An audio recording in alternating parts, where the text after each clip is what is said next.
Okay, take it away.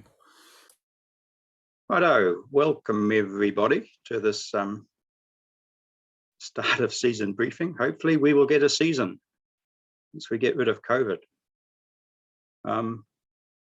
We've got an agenda today, which looks a bit like that. There's a lot in there as usual, and so we'll be rattling through a bit of it. And we're going to be asking for questions or comments after each section, each person has done their presentation. We're going to start by Iggy giving us a brief tribute to Julian. So over to you, Iggy. Thank you, Bob. As most should be aware from my broadcast emails to club members, is that we lost Julian during the week. Julian started off as gliding in Thames and then came to the Piako Gliding Club a number of years ago. And since his arrival here has been in most club positions on the committee, from president to chief flying instructor, and as well his technical expertise will be sorely missed with his promotion of FLAM and the FLAM ground stations and just general contributions to the club. And some of the feedback that I've been getting from club members is that they well remembered their first flights in the club were with Julian, and how much they appreciated that. And I certainly appreciated his wise counsel over the years that I have been in the club. It would be normal for me to call for a moment's silence, but as Tim has put you all on mute, I think that's being achieved. And so we can just say to Julian, from the bottom of our heart, thank you, Julian, for your time in the club. Thank you, Bob. Yeah, thanks, Iggy. He certainly was a big part of my early flying. When I came back to gliding in the late 90s, early 2000s, Julian was a big CFI and a big part of the club at the time. Yes, all very sad. Right.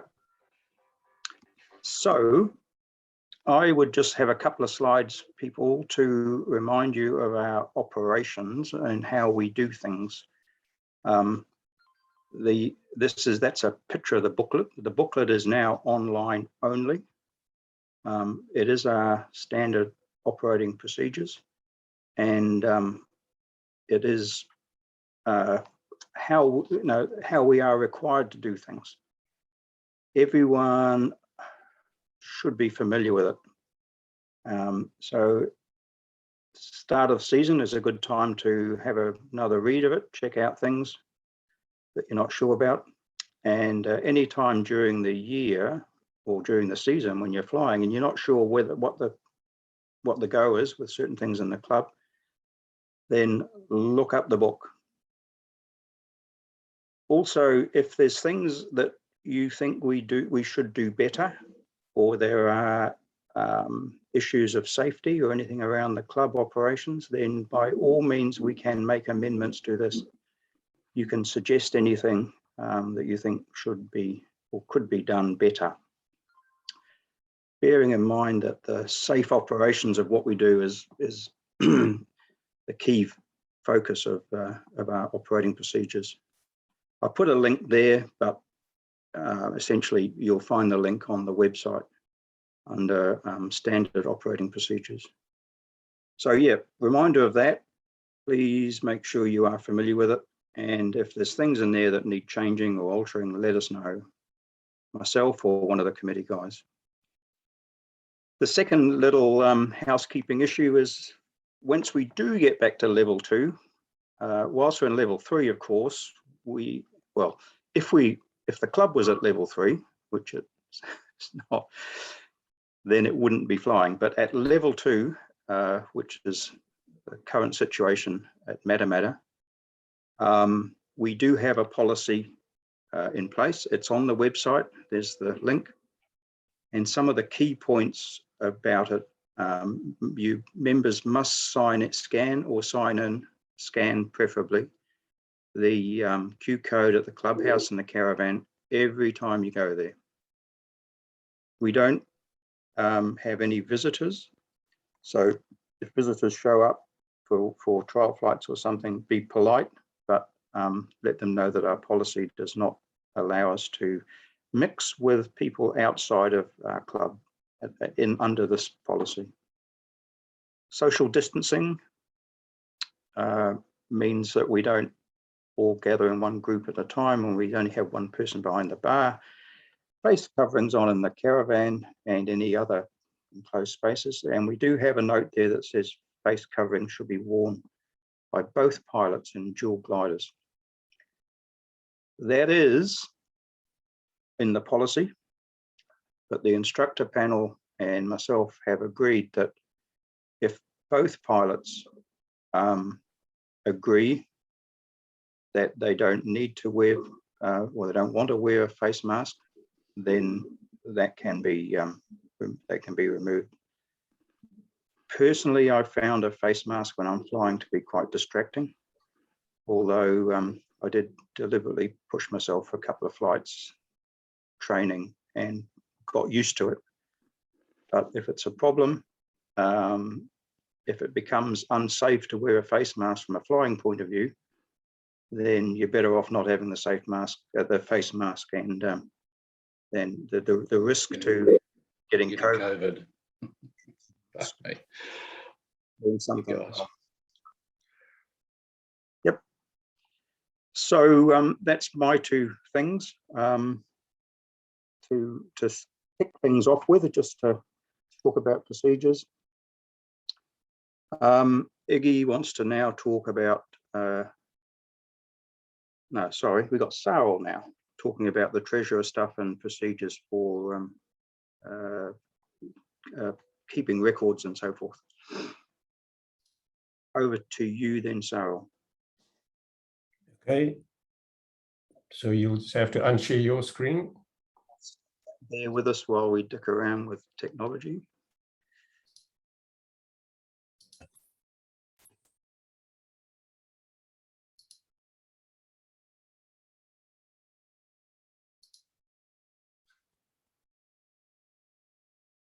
That's all. Oh. No. Okay. Can you see that okay? Yes. Good. So my part of the presentation is about the daily record keeping, and I think it's an opportune time just to run through the process and what we do on a daily basis. If there are questions, I'll answer them afterwards. So when we start the day, I have heard people, how do we open the program, assuming that the laptop is now in the caravan, it's turned on. This is the screen that will greet you. And you just double click this icon in the middle of the screen, which will take you to the main screen that you need to set up before you get to the flying sheet. Now, the 6 fields of importance, it depends on what kind of day we have, are these ones here: instructors, duck pilots, and so forth.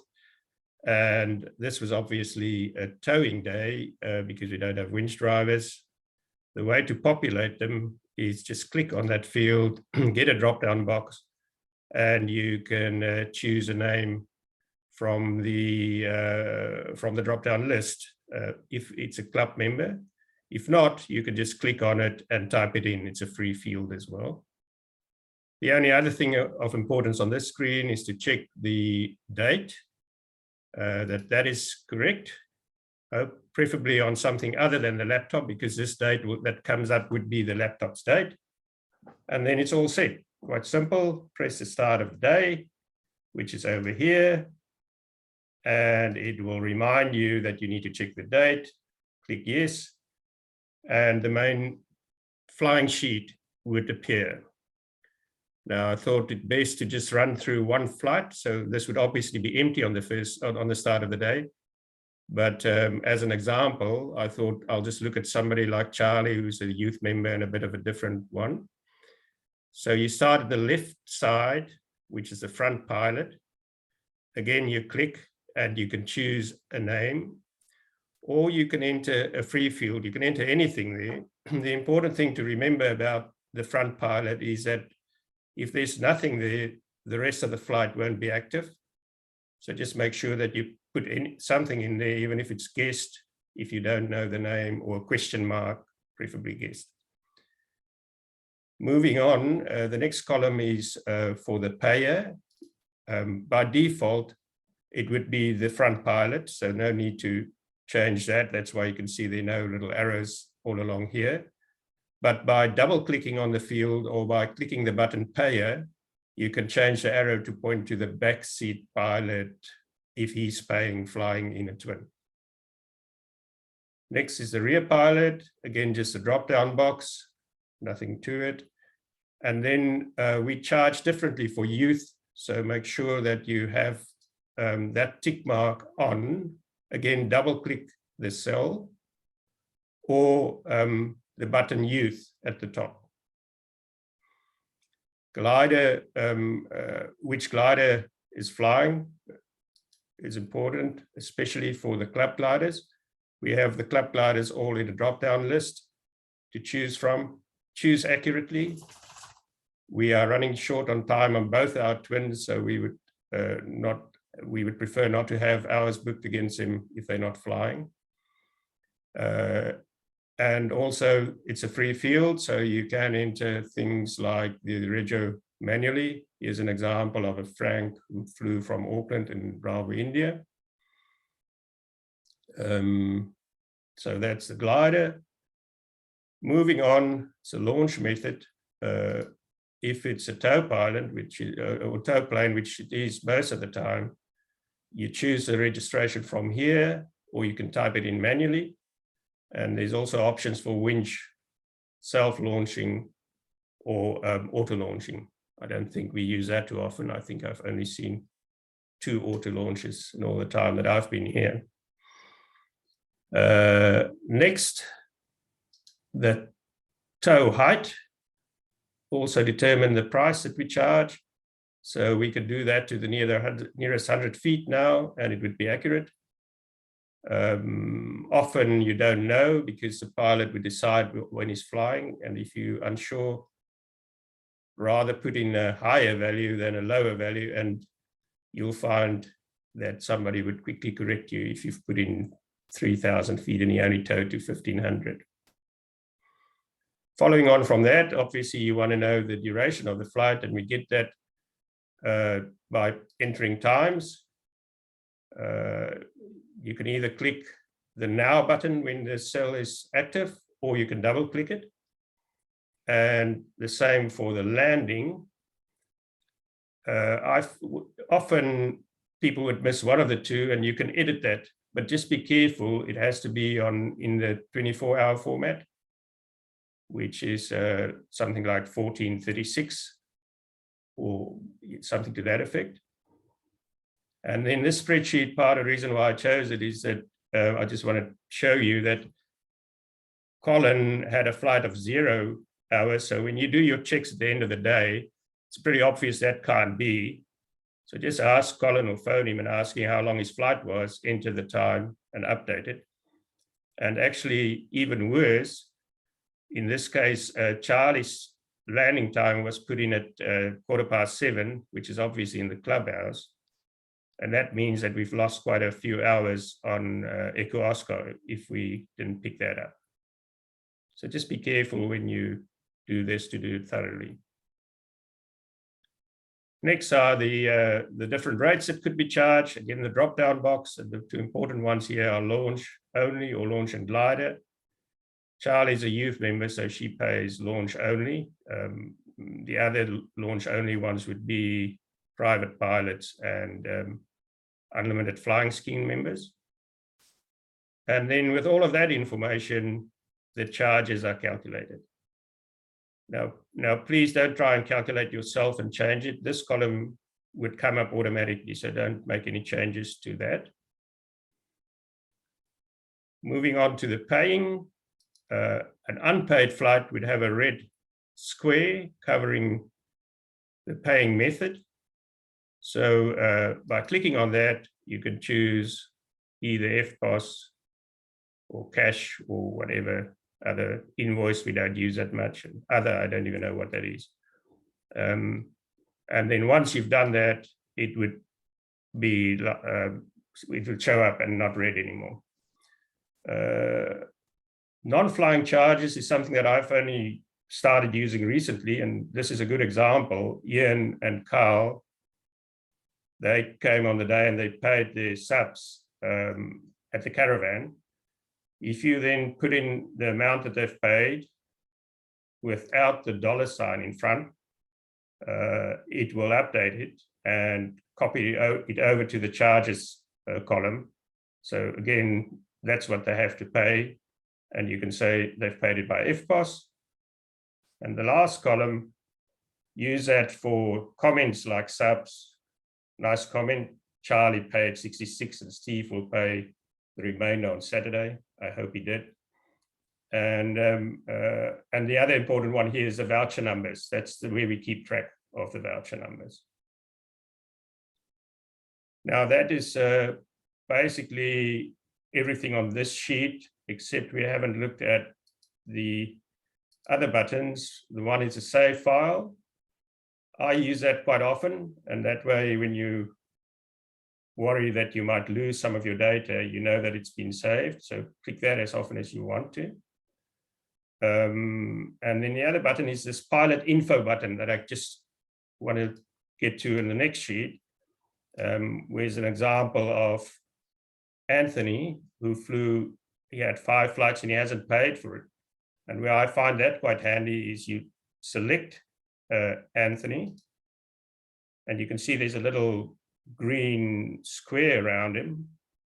And if you then click pilot info, it brings up this screen which shows that he's flown 5 flights on the day, total of 25 minutes, all in EO, and that's how much he owes.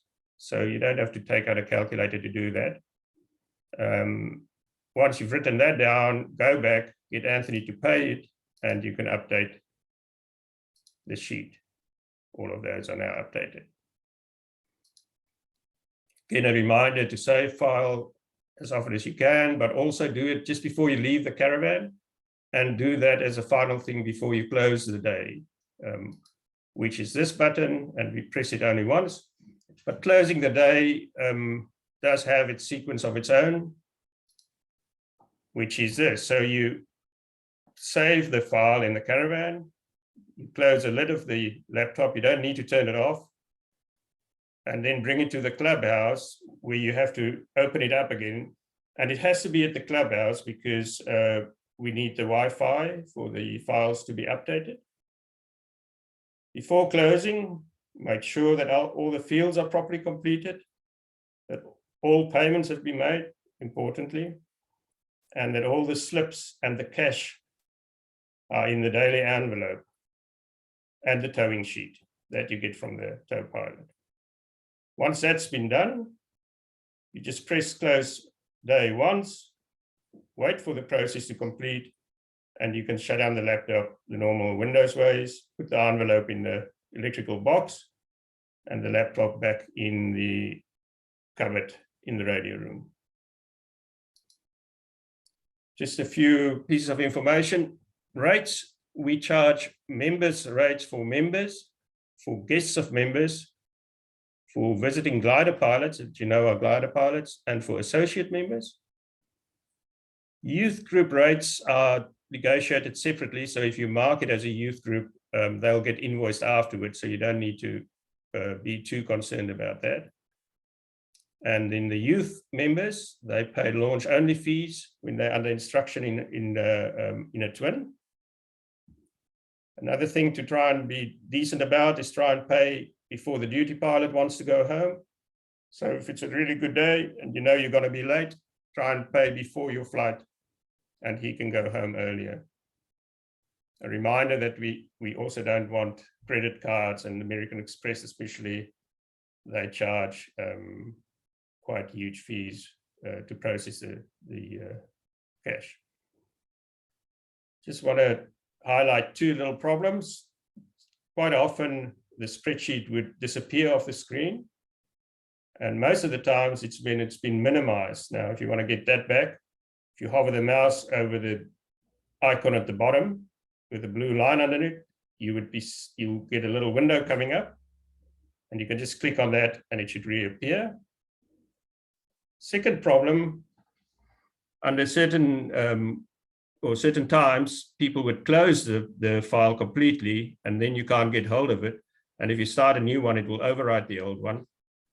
The way to get that back is double click on flight records.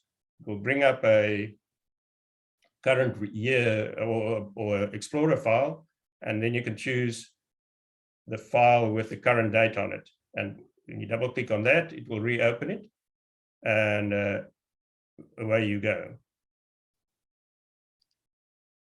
Finally, just requests or suggestions. Don't use Excel commands or shortcuts. We've had that, and it really messes up the calculations.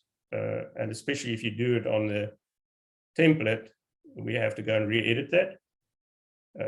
Email me at that treasurer email address if you do something out of the ordinary, and let me know.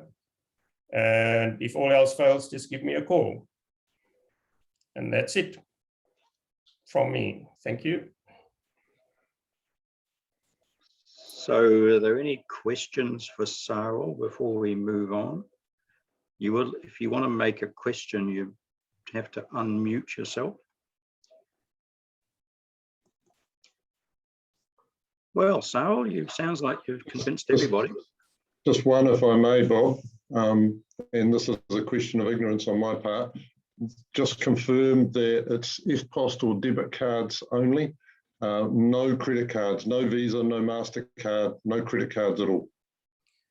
Yeah, EFTPOS and debit cards only, but we've had the odd occasion where you have an overseas visitor who wants to have a trial flight, and he really can't pay anything other than with his credit card. Then you can accept it, but they do charge us quite a fee for that, so we prefer not to have that.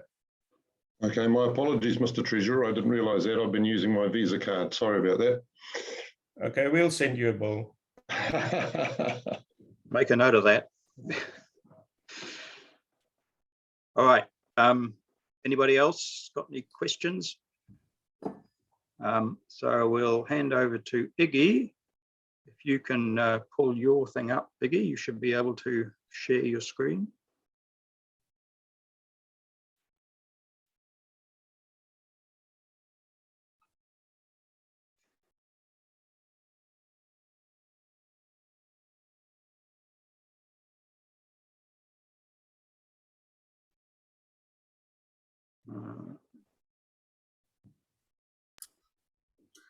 And don't forget to unmute yourself, Iggy.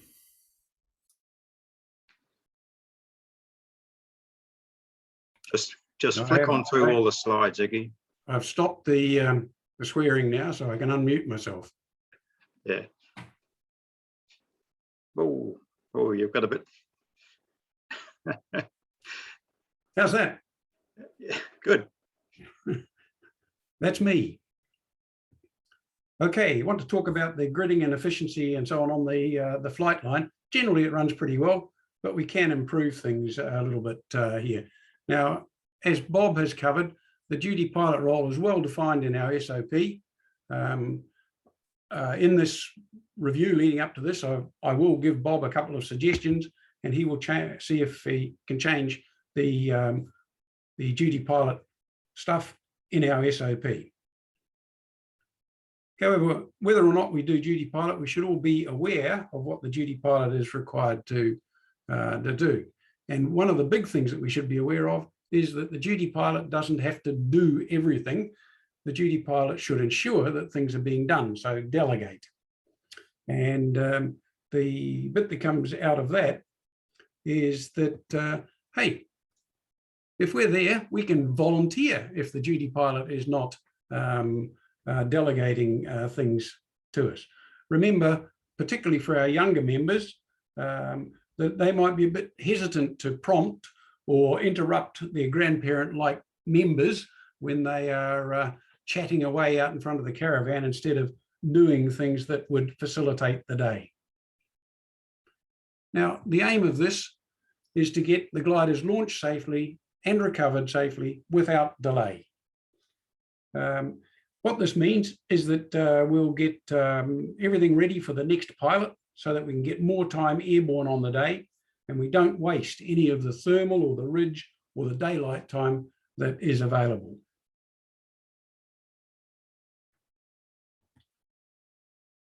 For the club gliders, one of the things that I've observed is that people don't know who's next in the glider, or whether it is the two-seat glider is doing 2 or 3 flights with the one person in it, and when the changeover is.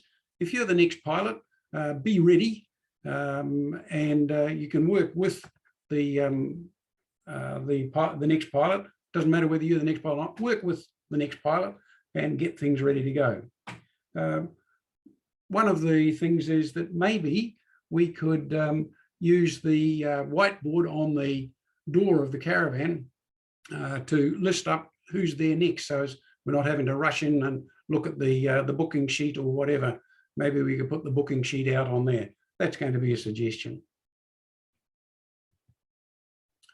And for goodness sake, please, whether you're a private owner or not, inform the duty pilot of your intentions, and that's go and see them so that they can make a note of it, or at least remember, be able to recall what it is that you have told them. And that's the sort of things where it can be, you're telling them of whether you're solo or dual, what launch height you think you're going to, and Bob's suggestion there of put in a 5,000-foot tow for everyone whom you don't know, that gets them sorted on when they come back to pay. They'll remind you as to what height they went to. The tow pilot typically keeps a record of what height you were released at, and of course you can also fill in the duty pilot as to whether you're on the unlimited flying scheme or not. When we're gridding out there, shuffle the grid forward. So this is when you've seen an aircraft off, shuffle the next one forward. And of course, the rationale for us doing that is so that any excursion on tow, if you run the risk of ground looping on the initial part of the takeoff roll, we don't ground loop into the caravan or assembled people and so on. So bring the front glider up to abeam the caravan. The other thing you can do is you can be a bit social as well. You can assist the next pilot with their straps. Now, it also gets back to the fact that if you are the wing runner or whatever, you're getting into the bit here of double checking that their tail dolly's off, that their wing wheel's off, and you can listen to the air brakes going kaplunk closed, and you can make sure that they have closed and locked their canopy as well. So that's all the sort of things that we do just to back each other up, that we're not going to launch with a canopy unlocked or air brakes not locked, that sort of thing. Pretty safe. It's one of the things that as a tow pilot I try to address, is looking back to see whether or not the tail dolly's off or on the aircraft, that sort of thing. Once again, all just helping each other. Hey guys, use the bat to bring the hook on the bat to bring the rope back. And a plea to tow pilots here to not come too close to the glider when you're coming back in front. And if the person is using the hook to run the rope, it's much easier for you to stay further away, and you still get the rings back to the glider pretty readily. And you're also showing courtesy there. In my bit in the Air Force, we called it tailpipe courtesy. I dare say we have to call it slipstream courtesy here, not to shower the glider with dust and debris and fill it up with grass clippings and so on as we do there. And of course, prevent the canopy from being slammed closed on the pilot.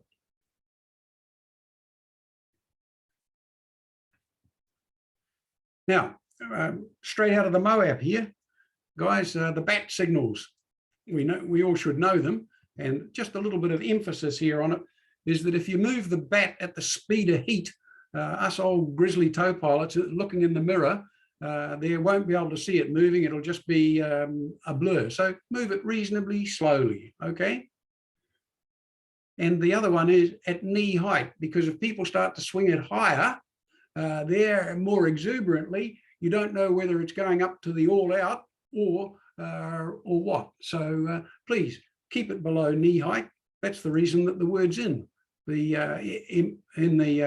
MOAB.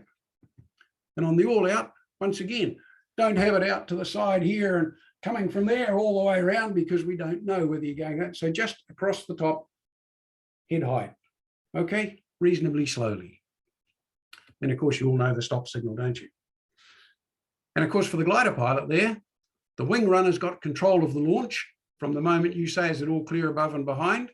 And so for the glider pilot, if you are unhappy with anything, just release.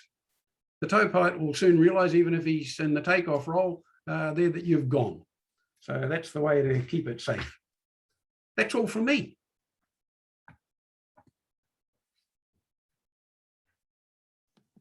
Can I ask a question? Yes. Just a couple of minor things, one of which is you talked about efficiency, and at times, and I've been known to get frustrated around this, but you get a glider at the front of a grid who then proceeds to do a whole briefing to a passenger while everyone else is waiting. The tow plane sitting in front with the engine running, rah. So that's just a bit of forethought, and I didn't mean it as a criticism, but it does happen occasionally, which gets a bit frustrating.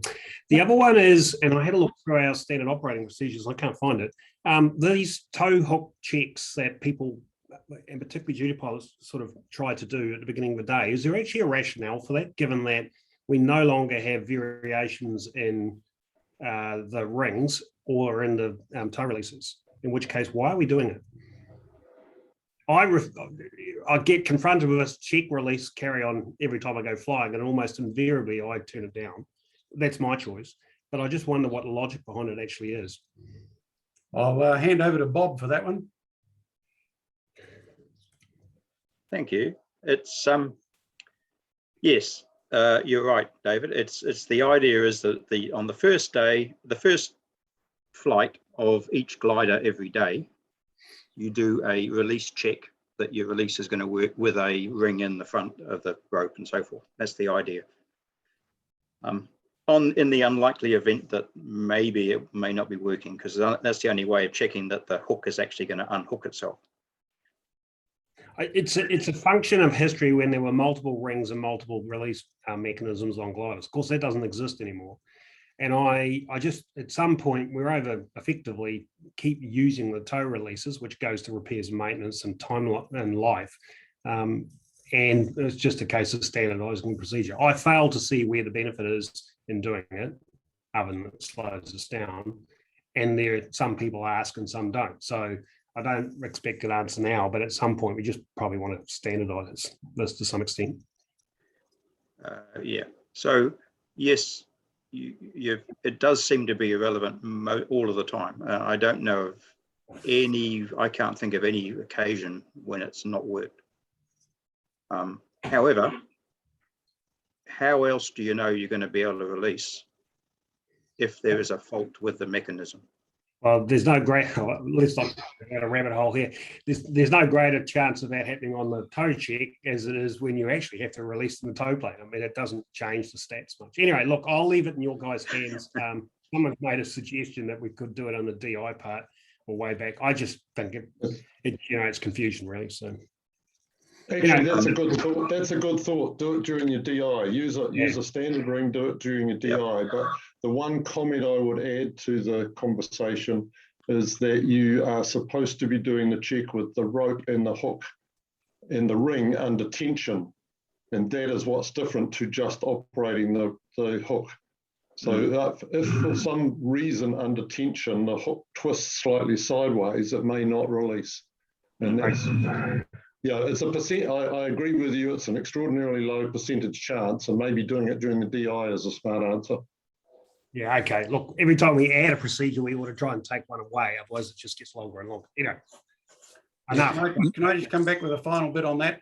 If the people are sitting in the glider and ready to go as the tow plane arrives back, it'll reduce David's frustration and the tow pilots a whole lot and get us all in the air earlier, quicker, least delay. And you look at how a competition launch goes, and you see that we get a tow plane can get about 10 tows to the hour, and versus about 7 or 6 in the club operation. All right. Thank you, David, for raising that. We will consider that. Right. We are now going to go to Gareth to give us a few slides and a bit of an update on what's happening with the new glider project. Gareth, are you able to? Yep, there you go. There we go. You are. Excellent. Here we go. Hi, everyone. I'm fully aware that I think I've been presenting at SOSBs and AGMs for what feels like forever, and it's been a somewhat of a holding pattern type presentation. This one's going to be a little bit different, which I'm very happy about. Just for the newer members, just a very, very quick history. We started the process of looking to buy a new training glider back in May 2018, and a bit of a nod to, I think it was Tony who did a review back in 2016 that said we would need a new one by around about the 2021 season, and he wasn't too far off. Just by the by, he said we'd need a new tow plane by the 17-18 season, and he wasn't too far off with that one either. So since May 2018, we've looked at quite a few options. Piako's ASK 21 and the one you can see there, DG 1001, and Duos were all considered, especially the DG versus Duo. I think it's fair to say within the committee and the instructors, there was a fairly robust series of conversations there. And yeah, I think we've settled on it's either a DG or a Duo. We did, over all of that period, keep an eye on what was happening with the second-hand market as well. We put our first deposit down in 2019 for a DG 1001, but financial constraints within the club, the committee made the decision not to pay the second deposit when that was due around February last year. One or two reasonably tense emails and what have you with DG, and they agreed to hold our deposit for another year or so and put us at the back of the queue while we continue to work on our finances. The last financial year, the one that finished in March, was a great one, and thanks to a lot of you with the debentures. I'd just like to mention in there, it was a great one for a few reasons that the last year. One was we got more members and we did some more flying, and the other one, a bit of a nod to Dave here, that as a lot of you will remember, during the AGM last year, there was a 10% increase agreed to on pricing based on an analysis by Dave. I think that made a huge difference. So we've had a good year, and it looks like it's continuing despite COVID. And so the committee felt that we were in a much better position than we were beginning of last year. So we've made the call, the committee's made the call to go ahead with purchasing the DG. So a good result. So yeah, there's a bit of a rundown on the finances. That down payment, the first deposit, was way back in 2019. We've got some cash in the bank. Those are the debentures that we've got in there. We've got a commitment, I think, for someone to buy the PC, which was one of the conditions on the Umbrella Trust loan. Bob, just very recently, well done, Bob, got us a grant for 20K. So at this stage, the Umbrella Trust loan to get us over the line will be around about 70 to 75. And just a rider there, that's all based on the euro, still sitting around 60 cents. So we'll hopefully, fingers crossed, that's where it'll be. It does make a difference to that final number up the top there. So what's happened in the last 3 months? We've had Bob, Cyril, Iggy, and myself So a little subcommittee there that's had quite a few Zoom meetings to finalise the specs of the glider. We've found out GPK is available again, so it looks like we're going to register it as GPK, and we're going to have the second deposit paid any time now. We've got the cash in the bank to do that, and delivery will be around about August, September next year. So ready for that summer. Some of the decisions we made in terms of the specs for the glider, it's going to have fixed undercarriage with a nose wheel, so it's going to be easy to get in and out of, and robust as a trainer. It's going to be 18 metre only, polyurethane finish. It's going to have a new Cobra trailer, and it's going to have a tinted canopy, just for comfort and safety.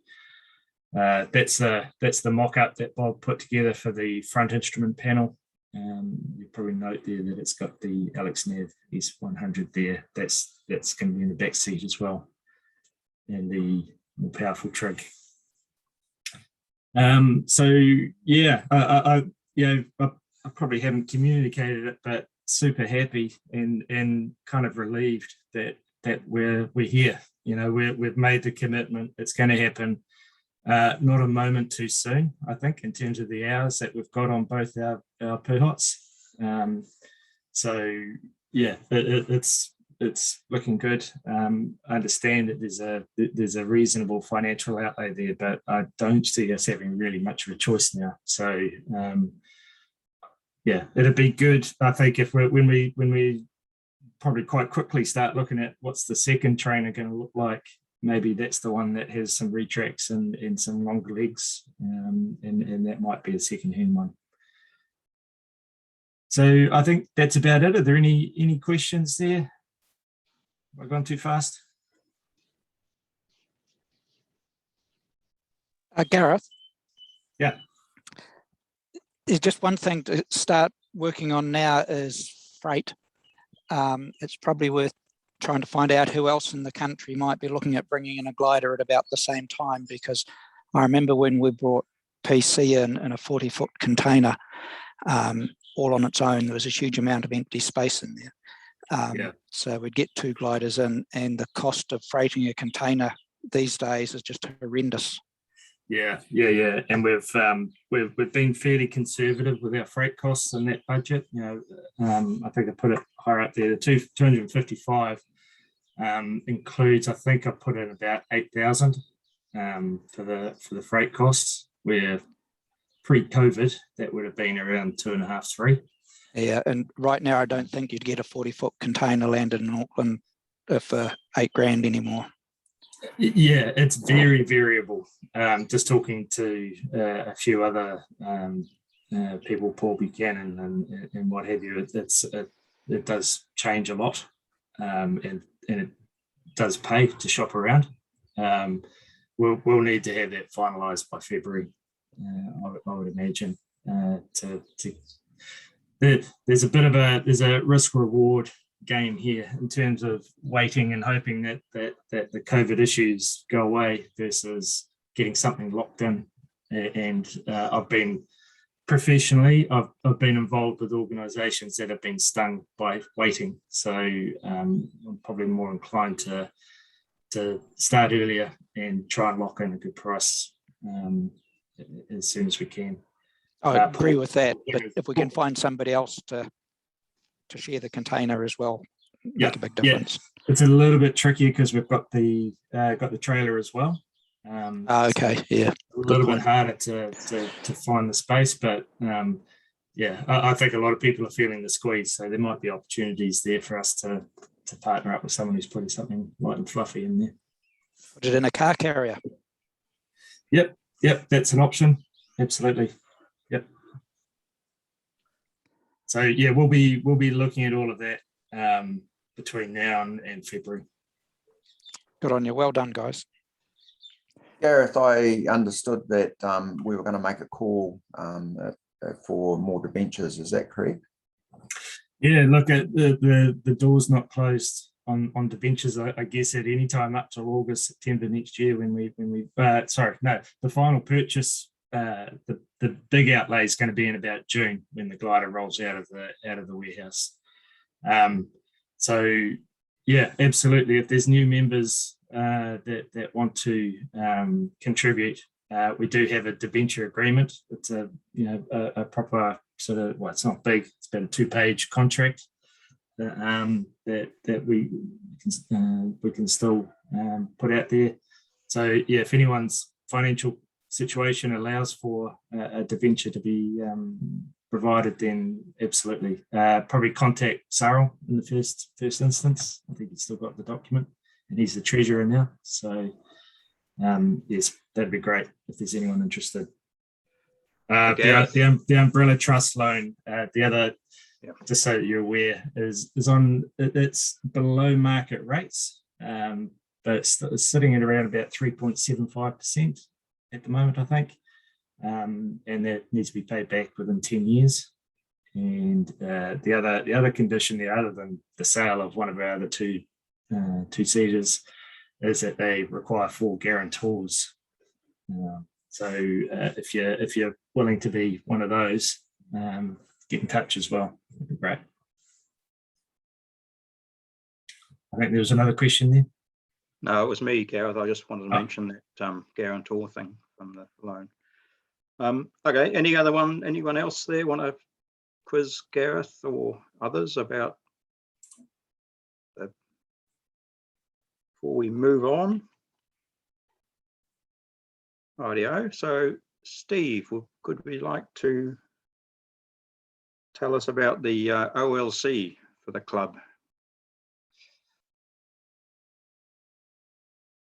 Right, thank you, Bob. I'll just share the screen. Can everybody see that? Right. First of all, I'll just sort of mention a little bit about OLC and what it is, and it's not going to take long to go through this. It's pretty good. It's the leading worldwide cross-country contest, online contest, and it's aimed at encouraging cross-country flying, and it's doing a really good job. There were 60,000 pilots registered in 2021 on the OLC, 1,348 gliding clubs in 41 countries, so it's huge. There's multiple categories, distance, speed, and OLC champion, which is called OLC Plus, and you'll see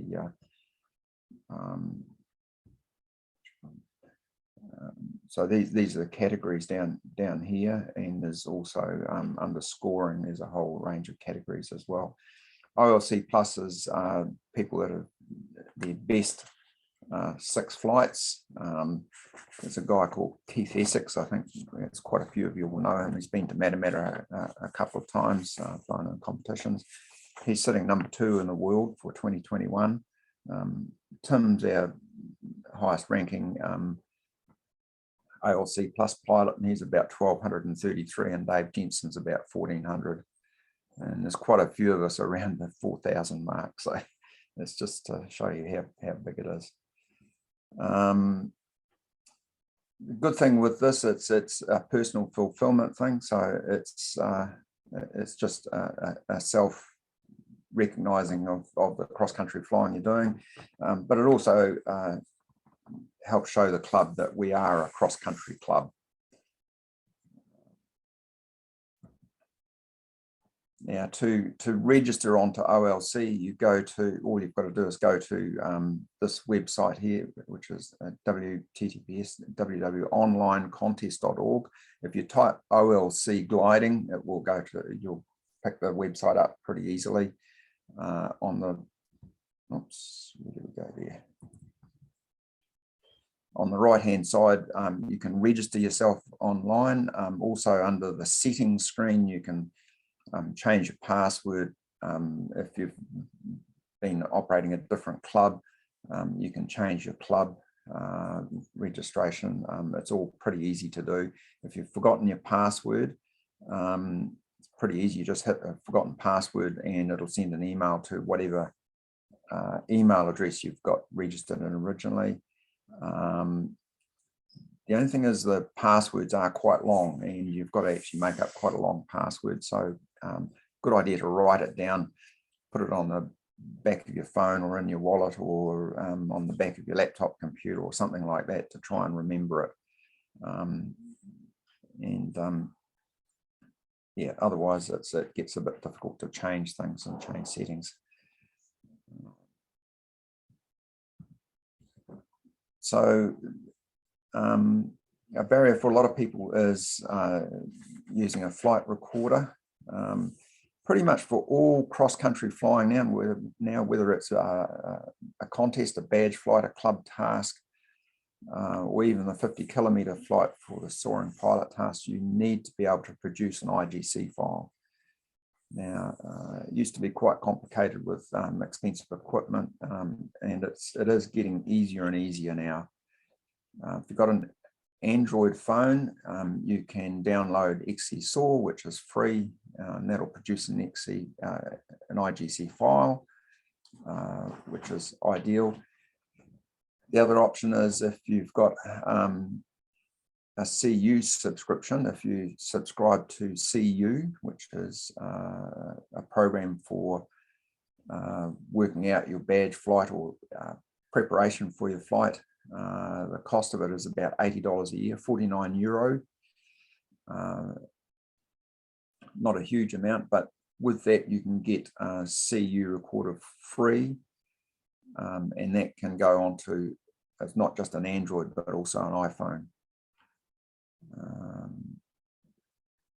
FLAM, you can also get an IGC file off of FLAM if you've got a FLAM equipped glider. The new DG will have an S100, which is you can Bluetooth your phone to the S100 and get an IGC file off that very simply without going near the an SD card or anything like that. We've got the Club Nano, and again you can Bluetooth that.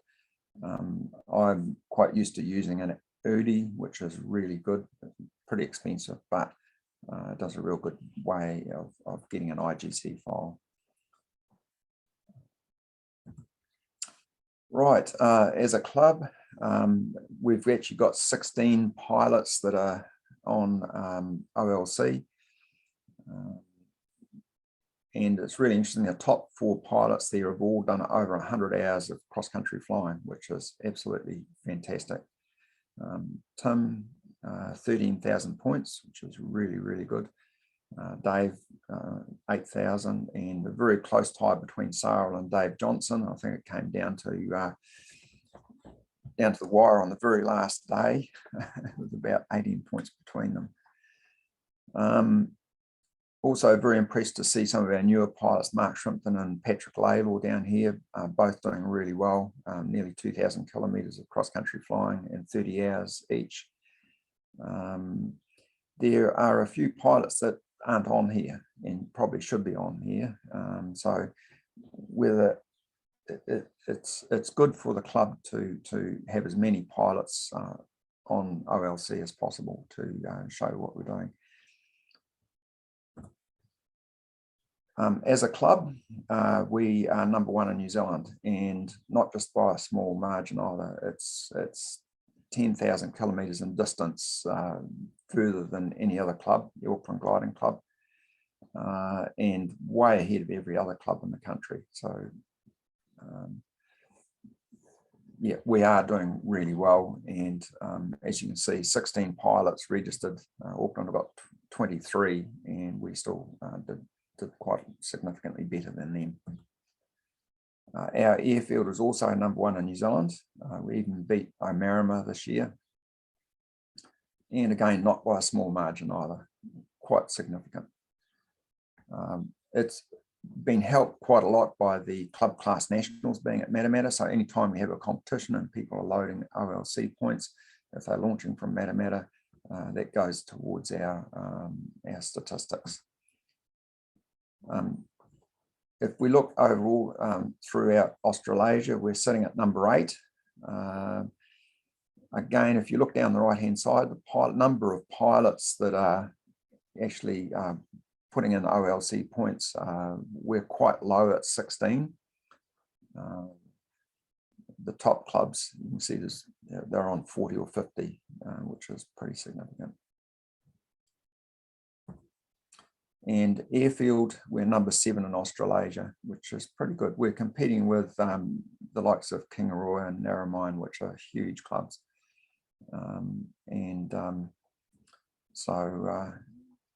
Yeah, done really well. Just a little bit on safety. I thought, this being a safety briefing, I should just mention that cross-country flying is extremely satisfying. As you can see, I'm really keen for particularly newer members, but as many members as we can, recording OLC points and going cross-country. At the same time, I also don't want anybody to have an accident, serious incident, or even just give themselves a fright. So the key to it is preparation. When I've looked at accidents and things happening in the past, there's always been some aspect of preparation missing. Ability to constantly land short in a variety of conditions, full familiarity with the glider being flown, ability to pick a good landing spot, the 3 C's, of course, which is currency, competency, and not being complacent. Yep, make sure you're ready and you've done everything you can deal with the skill involved in navigating to achieving goals. If you stay safe and not get ahead or behind your abilities, I can assure you, you're going to have lots and lots of fun and enjoyment, which is what gliding is all about. So thank you, Bob. Yeah, thank you, Stephen. So anyone got any questions about the OLC? And I think it's a pretty good result that we're number 1 club. We're certainly looking like we're going to be carrying on promoting cross-country flying, and the club members that are coming through are showing that they're keen on cross-country flying. We have the site for it, facilities for it, and now we've got all the right people for it. So, sorry, Bob, that's our 2nd year in a row we've been number 1 too. So it's not just 1 year. It's okay. I thought we were behind Auckland last year, but no, that's good. Excellent. So let's carry on. And yeah, Steve's right on the last bit. Let's make it safe. Let's not carry on regardless. Make sure that we do, when we start going cross country, we do it in a safe fashion. Rightio. So in order to do all this stuff, Tim's going to tell us about the new airspace which we've got available coming up this year. Yes. Tim. Hello, everyone.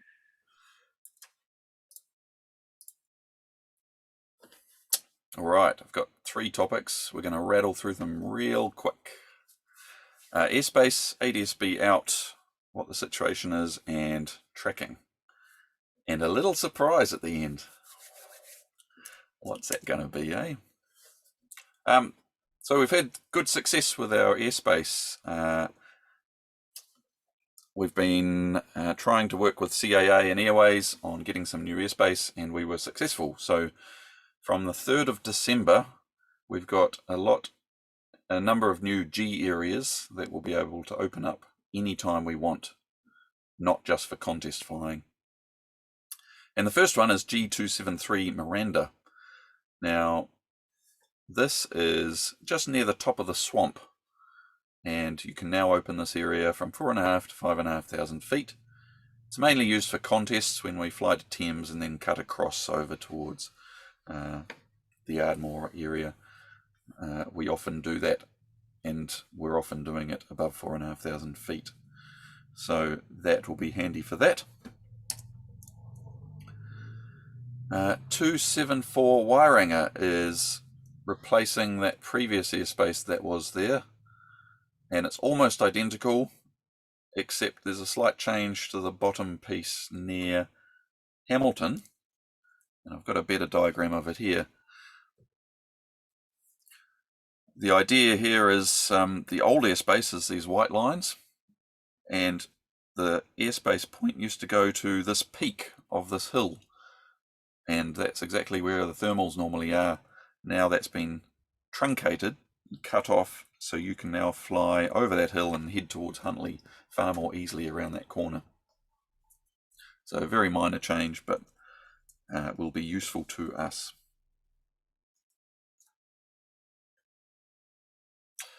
G255 is now gone, and it will be replaced with G250 T-Rail from 4.5 to 6,500 feet.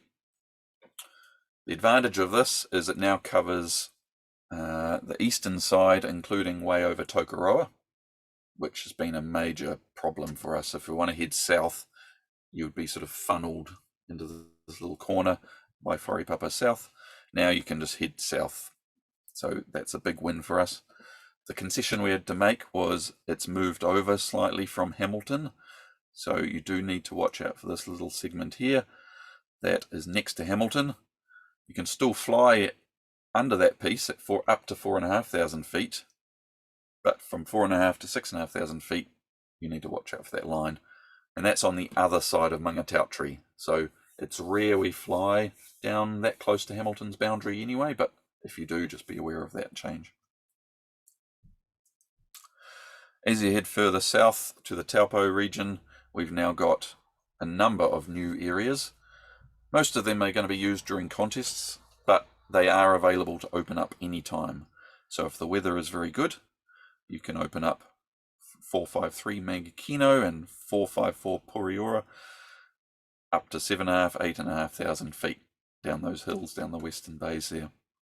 So it's not that often that will be useful, but if we're often flying along there at around 6,500 feet, so if you're doing that, you can open those areas up higher than the 6,500 feet to give you a bit of space. I talked to Airways about how we're opening the G areas, and they're pretty happy with how it's working at the moment. There's not a lot of changes needed. The key feedback from Airways is try and give at least 10 minutes notice for the G areas. All of these new ones here are by request.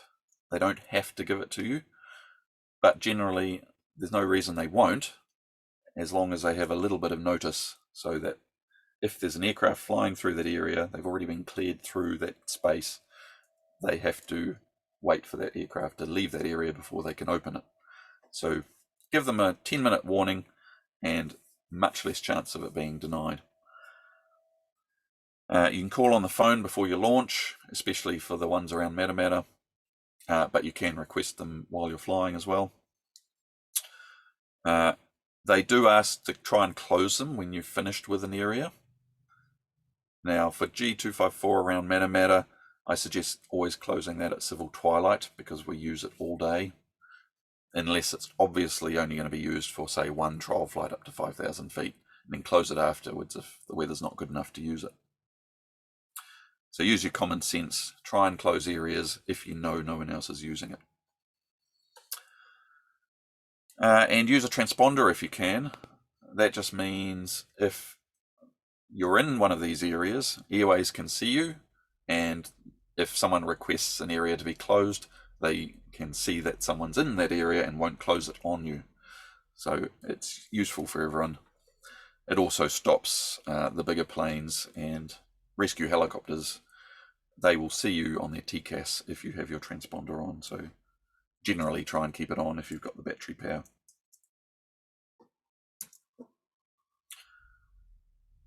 Any questions about the airspace? Otherwise we'll move on to transponders. Yeah. Oh, yeah, okay. We're going to move transponders. Tim, I have a question, or I have a comment to make, please, to the assembled membership. Yep. It is a requirement in our club operating procedures to have transponders on above 4,000 feet. So when Tim says use transponders if you can, you are required to do them. Now, the only reason in the past that we didn't insist on it was that people had old batteries that used to fail with the old transponders because they had a heater in them and various other things, and they used to run the battery flat, apparently, although I've never heard of it happening. Currently, these days, for the last 5 or more years, we've all got better batteries, the new type, and we mostly got better transponders. So there is no reason for not having a transponder on. I know from flying in Yankee Lima, we can use a 9 amp hour lithium ion battery all day with transponders on all day and radios and other things. And it still has power at the end of the day. So yeah, transponders, please, from the ground, but certainly above 4,000 feet. And whenever you're in these G areas, particularly news areas, not only is it good for your own safety, of traffic seeing you and so forth, the more that airways see us using these spaces, the more they understand that we need them. So, yeah, sorry to. If Iggy can just have a quick, can Iggy have a quick little input there as well? From having been involved in on the periphery of the Rescue Coordination Centre, their first thing that they will look at is transponder traces if they have a missing aircraft. And so it's much more accessible to them and that they know about it much more than our FLARM or Be Traced or whatever there. So it can aid in your recovery if you've had a misfortune. Yeah. We also have an unusual situation in Taupo where we have Air New Zealand planes flying in through these G airspaces, which is one of the, there's only a couple of places in the country where these big planes fly in uncontrolled airspace, and Taupo is one of them. So especially down this region, it's very good to have your transponder on when they're coming in. All right, let's go on to transponders. So just a quick update on the latest status of Adsb transponders. We've just had a win. Gliding New Zealand has had a win in that GNZ engineers like Ross are now allowed to install Adsb transponders. The CAA rebate of $2,500, that's $2,000 for Adsb out and $500 for Adsb in, is still available, and there's no sign of that running out anytime soon. The deadline for Adsb out for controlled airspace is December 2022. So that was extended from this December. And note that you might not be required to have a new Adsb out transponder for transponder mandatory zones, because they're required for TCAS and the existing transponders do work for TCAS. So that needs to be clarified, but at this stage, that's our understanding.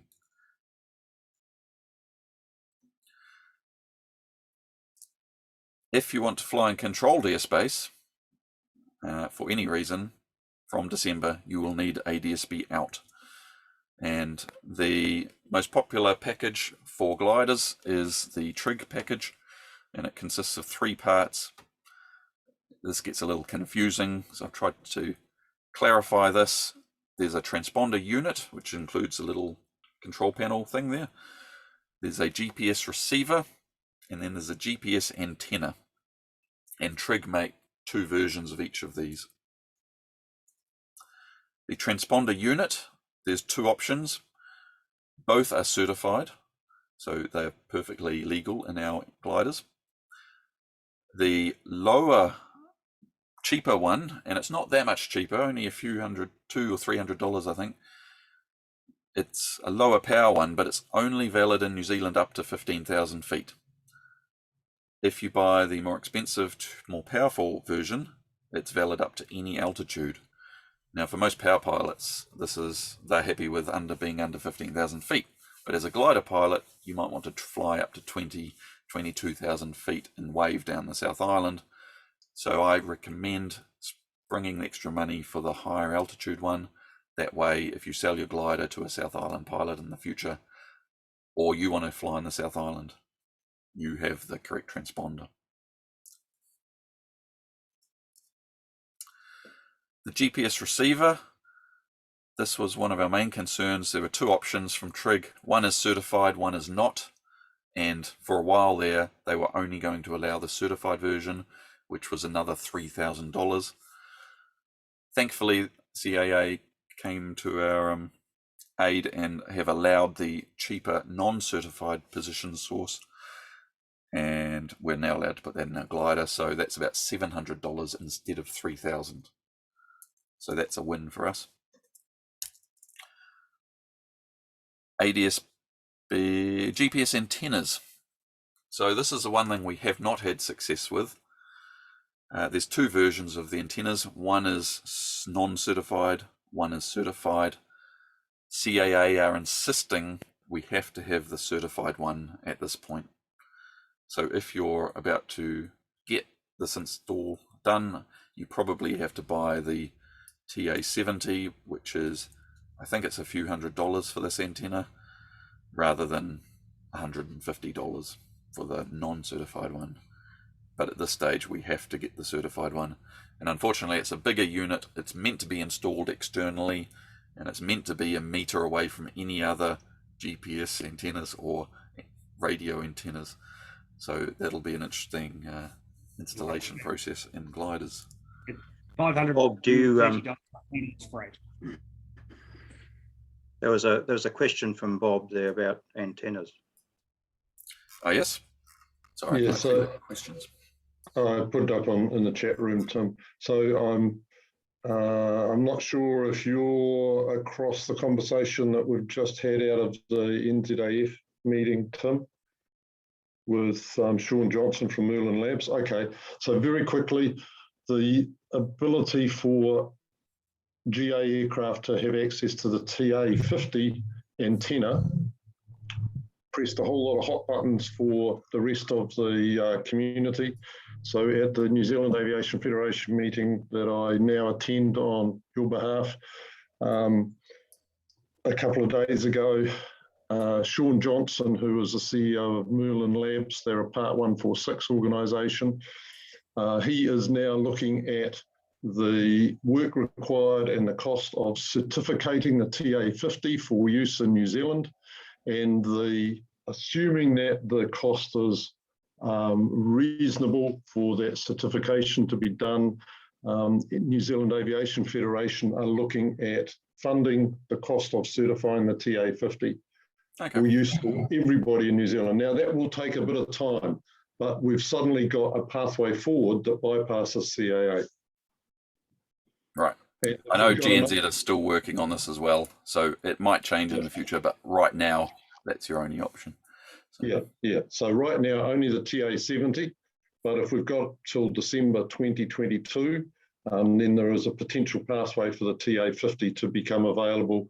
And just in terms of configuration on the glider, it's probably a better option, but it's a question of what an individual pilot wants to do right now. Yeah. You can, if you're not sure what you want to do, or if you need to buy a new transponder for any reason, you can just go ahead and buy the transponder unit and leave all of this, the GPS part of it, till later. So that is an option for you. You won't get any rebate until you've got the whole package and you've done all the procedures to get your rebate. And the rebate and the cost of that setup, the cheapest setup we can get legally right now is around $5,300, including GST. And there's a $2,000 rebate for that. So you're looking at least $3,000 plus install. Just for a rough guide as to how much these things are going to cost. Any more questions about Adsb out? The other thing to mention is Adsb in. They're a lot less strict about what equipment you get for Adsb in. So if you get something for your LX9000 to have Adsb in, for example, or any other equipment like that, you can probably get a $500 rebate reasonably easily for that. Tracking. This is the OGN tracking system in Europe on a good summer's day. So they do a lot of flying in Europe. Just a reminder to use our tracking system in New Zealand. B-Traced is available for Android. Sadly, it's just been removed for iPhones. It's not being maintained or worked on anymore, but there is an alternative called Overland, which is a free app only available for iPhones. And the instructions for both are on the GNZ website under the for pilots, pilot resources, and then how to set up cell phone tracking. There's one for Overland and one for B-Traced. So go ahead and get that set up for your summer season. You can test it out anytime. You don't need to wait till you're flying. And our little surprise, we've managed to wangle one of these systems our way. The Soaring Centre has already got a simulator, but we thought it was time for an upgrade.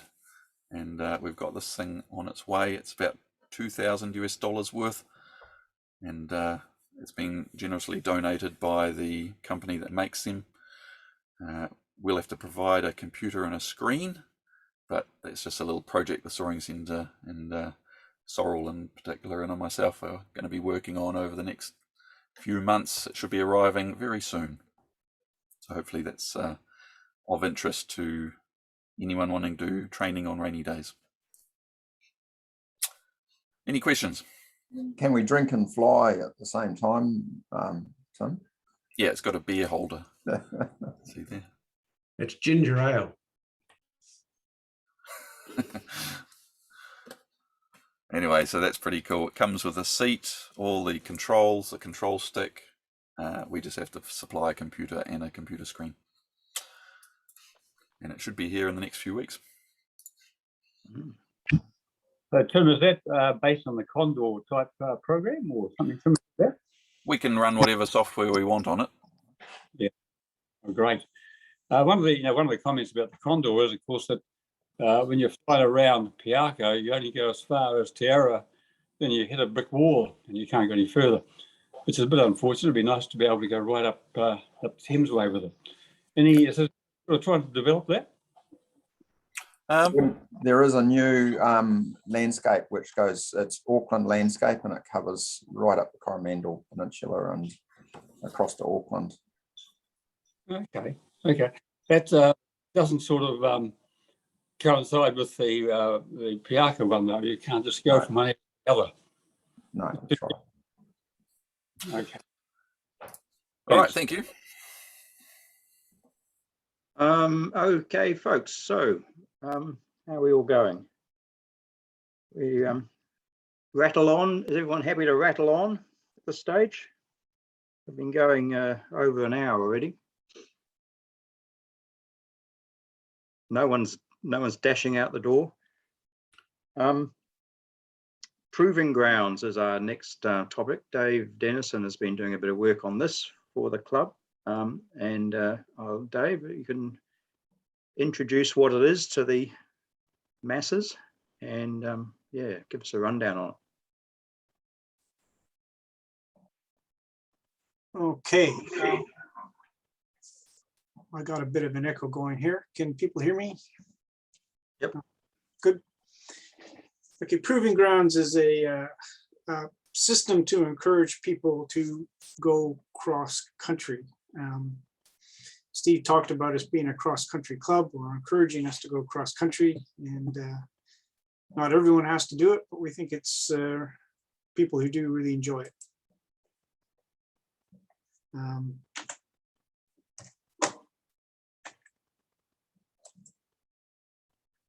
So cross-country flying, we've already got lots of ways to encourage us. Steve mentioned online contest.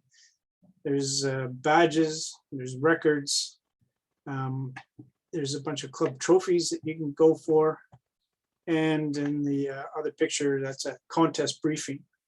I'd just like to say contests are a really good way of getting cross-country. You've got weather briefings and task settings and people to retrieve you and support, and each morning people from the day before describing how they did what they did. So that's a good supportive environment. It's not too competitive to get into, and so I would encourage people that feel they're ready to enter a competition or two. As I said, the club already has a number of club tasks, which result in club trophies. But the drawback of that is once somebody has posted a good time or you've done it once, it doesn't really encourage you to do it again that year. It's sort of a winner take all situation.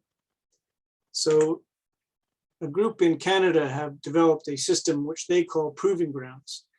And its goals are to encourage people to fly deliberately and to fly tasks.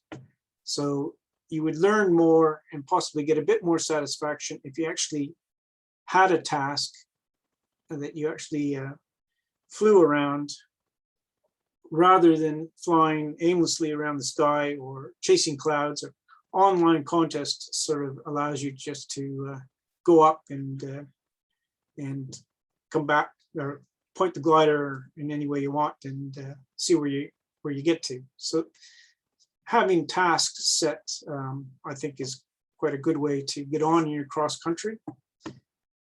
This system is now supported by the Soaring Society of America and the Canadian Soaring Association. So they're supporting it nationally, and it's in use by at least 10 clubs in Canada and another 10 in the USA and a few in Netherlands. And they tell me now that they're negotiating with the Australian national body as well to promote that in Australian clubs. So how it works, there are, you fly a fixed task, and then you email your trace to a customized bot, which is a web robot for their club, which returns the time and average speed and confirms that you've flown the task successfully. Then what you do is you take your name and glider and your speed, and you write it on a magnetic strip, and then you place yourself on the magnetic board for each task, from fastest at the top to slowest on the bottom. And then it's quite a visible way. You might get a personal rivalry with someone that you like to fly with or against. And it also encourages you not just to accomplish the task once in the year, but to try to move up on the board throughout the year. So in the Proving Grounds, these are their guidelines for setting tasks. So there's a very small and a quite small and a middle-sized one. And so the small one, well, I'll come on to what our tasks are. So they're supposed to build on each other. You don't have to declare them. So, excuse me. If you start off on the medium task and the day is looking really good, then you can convert to the long task if you like. So here are the tasks that we're starting out with. The little green task is about 26K, and it is the same course as we've been using for our Les Rester trophy. You have to start below 3,000 and finish above 2,000. So at 26K, you do have to at least find some lift around the task. You can't just start from a great height and get around without any lift. But it's mostly within the MBZ, except for the Matamata Cemetery point. And so it's something that you can do without really getting out of gliding distance of the airfield. I think we found it's quite good if you've come back from a day of cross-country flying and you don't feel like landing just yet, then just peel out one of those Les Rester courses. The middle task, which is about 100K, you start off at Walton, go to Tirahia, Gordon, and to where the Spud Patch used to be, and back home. And then there's a longer task, which just expands that triangle a bit. So those are our 3 tasks which you're using for the proving ground system. So as I say, no declarations required. We'll take any IGC file, so you can use your XESOR or Flarm track, or it doesn't have to be a certified logger like a badge or a record. And you just email your IGC trace to piako@soaringtask.com, and it will automatically calculate and handicap your time and send you back an email, I believe, quite quickly. Then you put your name and the glider and the date and your speed on the magnetic strip and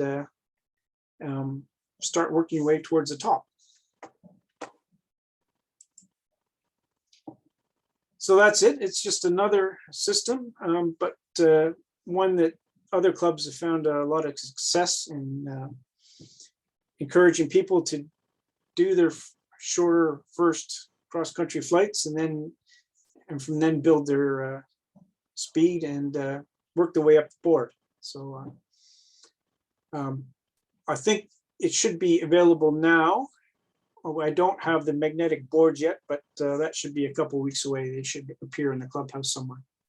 So no reason not to start anytime you're available to do that.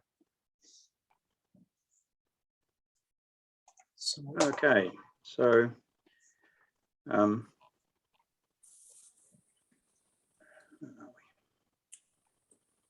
all the waypoints available now on the club website or somewhere? I'll put them on the club website, but there's also, if you send an email to that email address, the soaringtask.com, with the word task in the subject line, it will email you back a file with the task in it. But I will put it on, I will put a CUP file on the club website somewhere, and all the turn points are ordinary, or from our existing library of turn points. Okay, great. So Dave, the hardware, is that in the clubhouse now?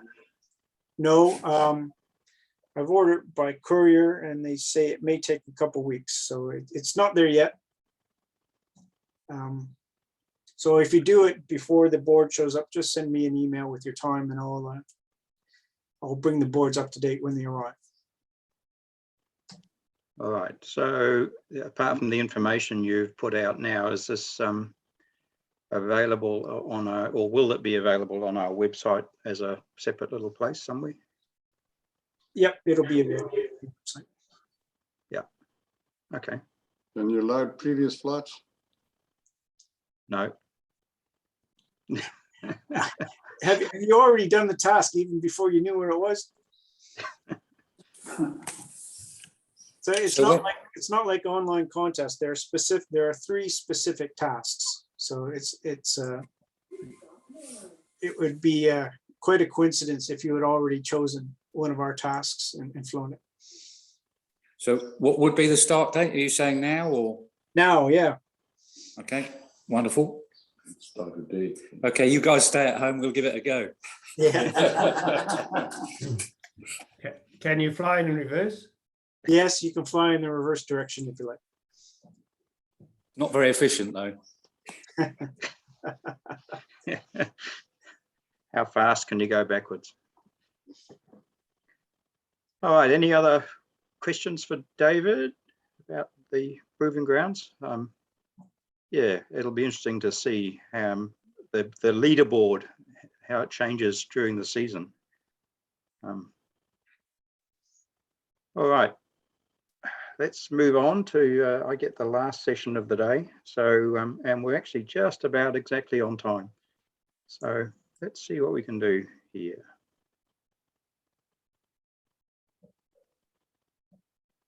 That works. Okay. So we started up all these, sorry, go back. We started up these start of season briefings many years ago in response to a couple of accidents we had, one serious one, as a safety reminder for all the membership glider pilots, and to hopefully put some thoughts in your head so that when you do start the season, you do start flying cross country and doing all the fun stuff we do, then you're reminded that there are risks involved, and it's all about managing those risks so that we all finish the season the way we start them, in a much happier state, but all safe and well, and the glider gets put away for the end of the year. This time, I'm going to focus on a couple of things specifically. Not to mention all the other stuff isn't important, but we've, in response to some recent incidents that have been happening around the airfield, I'm concentrating on the circuit around us and our radio procedures and execution. So firstly, there's a high potential of a mid-air accident in our circuit. We've recognized this for some years, and it has not changed. It comes and goes a bit with the amount of traffic we have, but it's always there. The air around Matamata can be crowded. It is uncontrolled. So pilots are doing their own thing, and we're all aiming to end up on the same piece of ground. So yeah, it's one of these things that when you get close to the ground, our concentration is fixed on landing. Right? There's a mix of all these different aircraft types here that we have to deal with, and there's a mix of pilot expectations.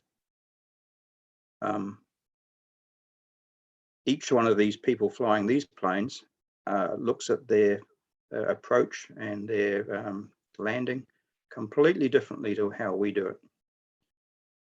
And when we're getting close to the ground, there is no doubt that everyone, no matter how experienced you are, your concentration is on your landing. And so your situational awareness tends to get put to the background, and your concentration on lookout and radio listening and other things reduces. We've had 3 reported near-miss incidents at Matamata. So let's go this way. Everyone still with me? Yes, still with you. Yeah, I'm just having a bit of technology issue, but yeah, that's all right. We've had these 3 near-miss incidents reported between gliders and other aircraft in the last, or just over 12 months. And so the common theme, or the common themes we're having here, is that people are not looking out, they're not listening, and they're not making correct radio calls. So if we look at the basics, number 1, 2, and 3 is lookout. Okay, that is the first thing, and we generally should be good at that. However, the reality is that other aircraft are very hard to see. And as I say, when you're concentrating on your landing, you're not possibly looking out around as well as you could be. So what I'm trying to get everyone to pick up here is that your situational awareness of what else is around you is the key thing you should be thinking about. In terms of the lookout, you know, you can't see the Cessna, can you? Reality is, you know, they are very difficult to see. even looking at this, studying this very closely, you can't see where that Cessna is. It is on short finals. Believe me, it is there. The circuit basics. As we've looked at, expect there to be other traffic there in the circuit. Plan to follow the correct pattern in your glider, I'm talking about. Do not fly the wrong way along the downwind leg. That is obviously a dangerous situation, and it's still happening a lot, and I'm still correcting people. And it seems to be one of those things that has a bit of a mental block in glider pilots. They want to get to the start of the downwind leg, so they fly towards it from wherever they are. Do not fly the wrong way, the dong way, along the downwind leg. Now, if for safety reasons, i.e. you've lost more height than you expected, you have to fly a non-standard circuit, and make sure you advise other traffic that you are non-standard and keep an especially good lookout. Obvious stuff, but still not being done right. Remember that if you're non-standard, other people will not be expecting to see you there. Here are some examples of incorrect glider joining. And I don't know, we'll go through, you may recognize your flight here. So the first one up here, the guy was approaching from the ridge day, because he took off, went around here and flew off to the ridge. Came back from the ridge, not high, relatively low, but elected to try and thermal out of that situation on the non-traffic side. Didn't work, ended up lower, came back here, but then there's a couple of more circles before he elected to zip in and do the non-standard approach. Could I suggest that at some point here, it might have been much better to at least make a decent half circuit out of it on the non-standard side, and that gives you a lot more time to look around, advise other people of what's going on, particularly on this particular day when there was other traffic known in the circuit. Another one here. What's this guy doing? Wandering around all over the place, flies back up this way, and then turns around and comes down. I'm not sure what was going on, but why don't we do the normal circuit? The one down here, again, plenty of height here, but the flight had finished for him, so he's going to come back and land. So we decided to fly the wrong way up the downwind, do an orbit on the way, and then come back and do the circuit. There are other ways of approaching this from the height you are here. Why don't you follow the circuit pattern around and then land, rather than going all the way up here and then back again, or just come straight in on a high base and then land there. So these are some that I've picked up just from the last few months or last 12 months. Okay, second thing, most important thing that we're concerned about is listening, or lack of listening. When you're in the MBZ, you should be listening to the radio calls that come in and build up a mental picture of where the other aircraft are and what they're doing. We'll look in a little bit about some of these radio calls and how they're hard to understand. So sometimes you might actually miss the call sign, but you'll pick up from the radio call that it might be a power plane rather than a glider, and their height and intentions. Often you miss the first bit, but you get the last bit about how we're joining for something or whatever, and use that to fill in the gaps.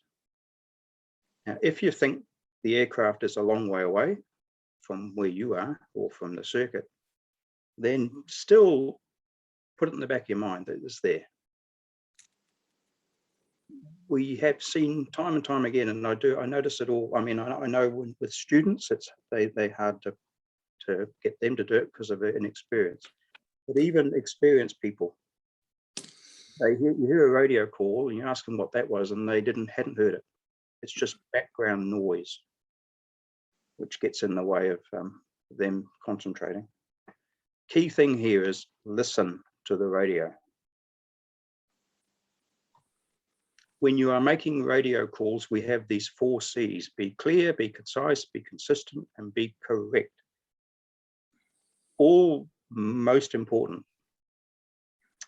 The investigation work that's been done by civil aviation for the incidents that I mentioned earlier consistently say that these 4 C's are not being carried out by glider pilots. They're not clearly spoken, they're not concisely given, and they're not in the right phraseology, and sometimes they're actually incorrect. The message that you're giving is not the correct message. So let's remember the 4 C's and do things properly. So look, here's some examples of, and hopefully you can hear these if I play them, of a lead up to one of these near misses.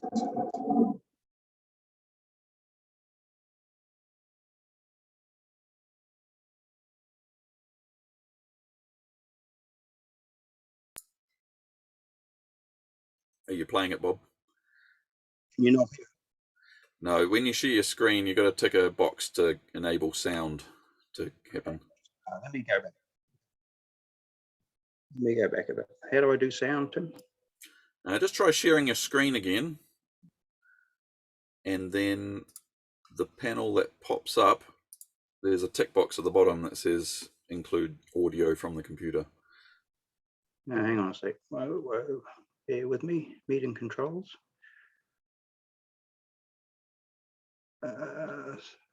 Mute. Remote control. You might need to stop sharing and start sharing again, and that sharing panel that pops up, it's got the tick box. All righty, let's start again.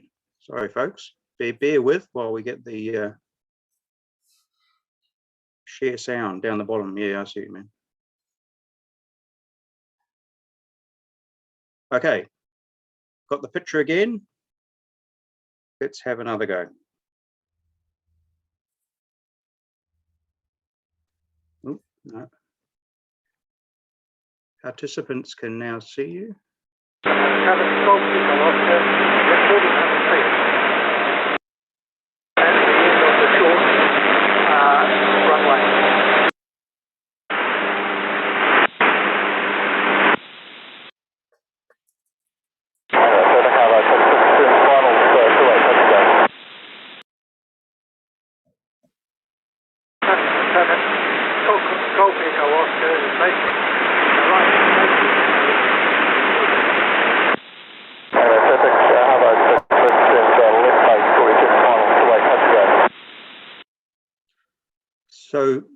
So those are the sequence of conversations. The timing is a little bit shorter than it actually was in real life. There's a bit more space between, but if you heard that, you would understand that it is difficult for people to make out what the glider is doing in that situation, right?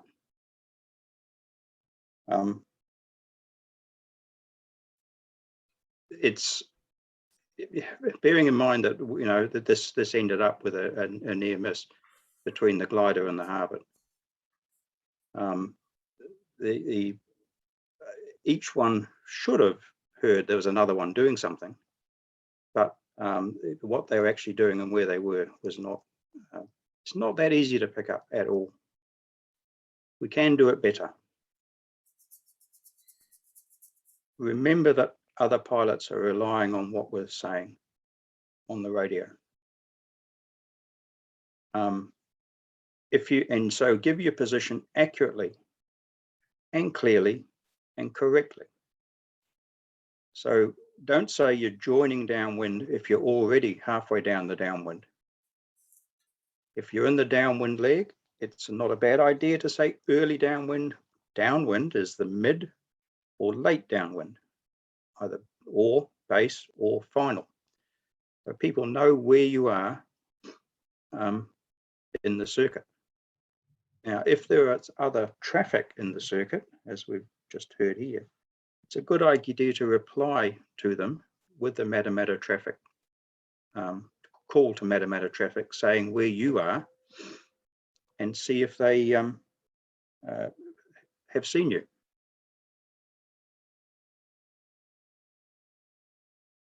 The next thing,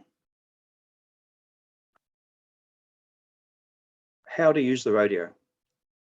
Position of the boom mic is very important. You must have the mic up, touching your lips, or very close to your lips, and you speak directly into the microphone. The microphones in all these gliders on the boom mics are designed to filter out background noise. So if you've got it sitting by your ear and you're talking, it is not going to pick up your voice.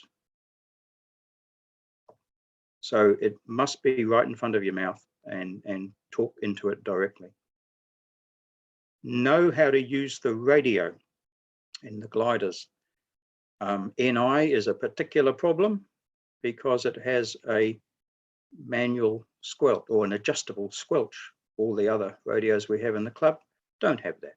But if your glider has a adjustable squelch, know how to use it, how to adjust it properly. If it's not adjusted correctly, your radio will not be heard clearly by other people, and you won't hear them clearly.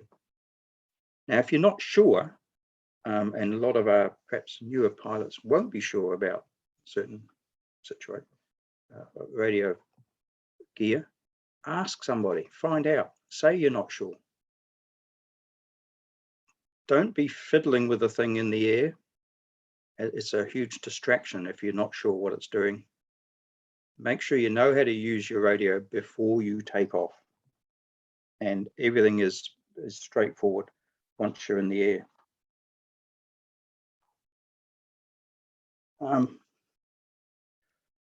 Rightio. Here's another thing that I refer you all to. Civil Aviation have a online radio call story. It's from the Vector magazine, but it's online. I'm going to play some of this as well because this is relevant, very relevant to what I'm talking about and what we can do better at Matamata. So hopefully you'll hear this as well. If you don't hear it, Tim, let me know.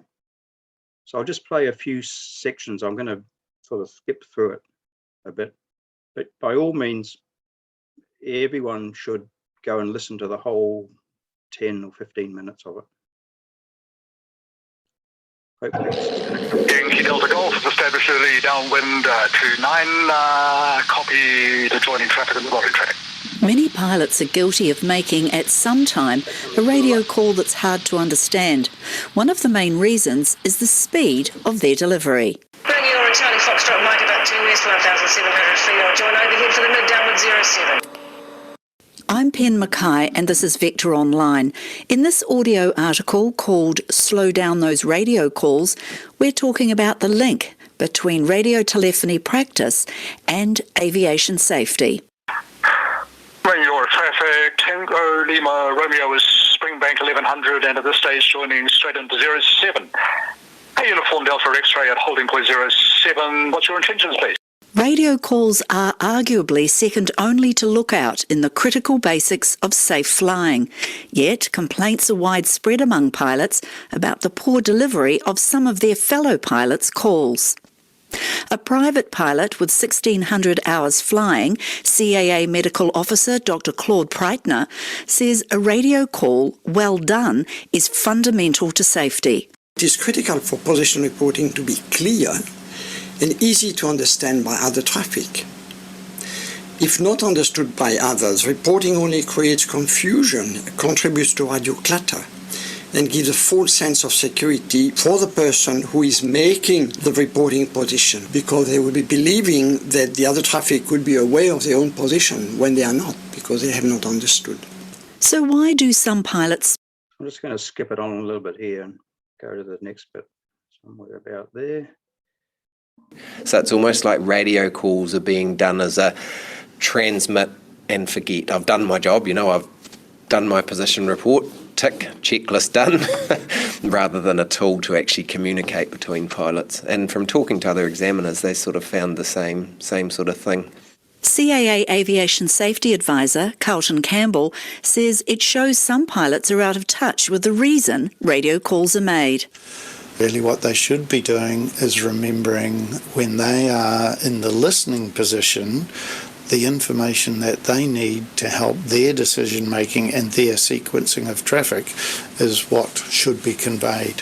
So when we do make a radio call, try and think about the people who are listening at that time. Are they getting the information they need to hear? While some and we'll just jump one more. It's a problem sometimes. But it's not just overseas students who struggle. Margaret Wright has held a current PPL for 40 years. She also has some problems with people sometimes not using official visual reporting points. Over the years, I certainly have had some issues at times. It's a reporting point that it's not one of the visual reporting points, and we all can't be on visual reporting points all the time, but it's certainly something that you really don't know where they are. Is that when they use something colloquial like overhead water tanks? Yeah, that position. So it's not an actual position report, or it's a commonly notable point. So it's something pretty obscure where they are reporting from. And I guess that's okay if you're a local, but if you're not a local, then you have a few problems. Yeah, local is not so bad. It's when we are doing cross country and then we're in a place that we're not actually go to very often or fly to very often. So that can be certainly an issue.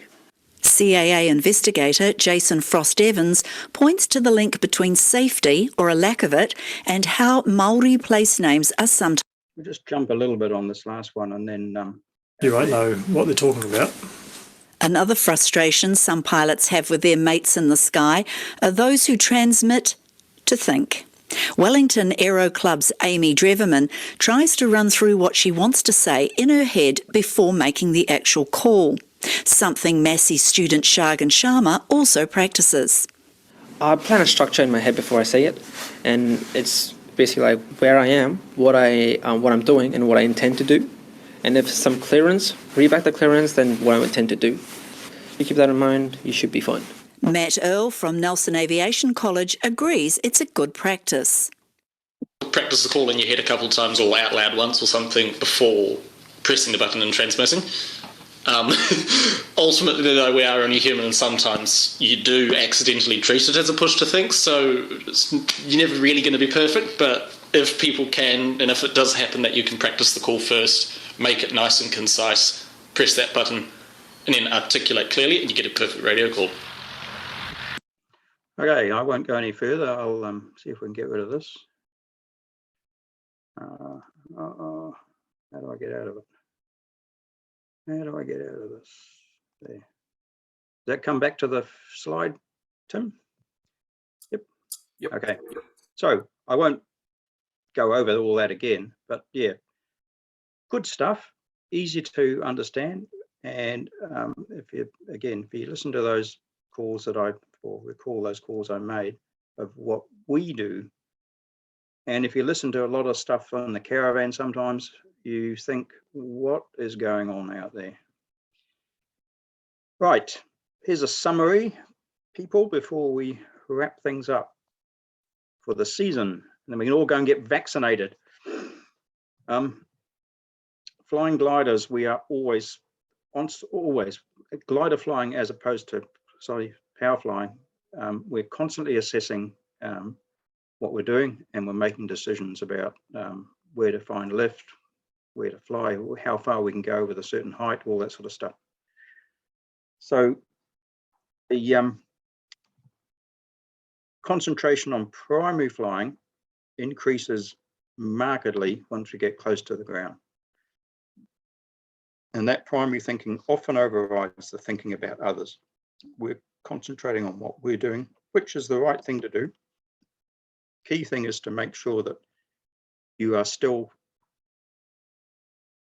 comfortable enough that you're looking out for circuit traffic, you are looking out for anything else around you, and you are making the correct radio calls. You're building up this situational awareness.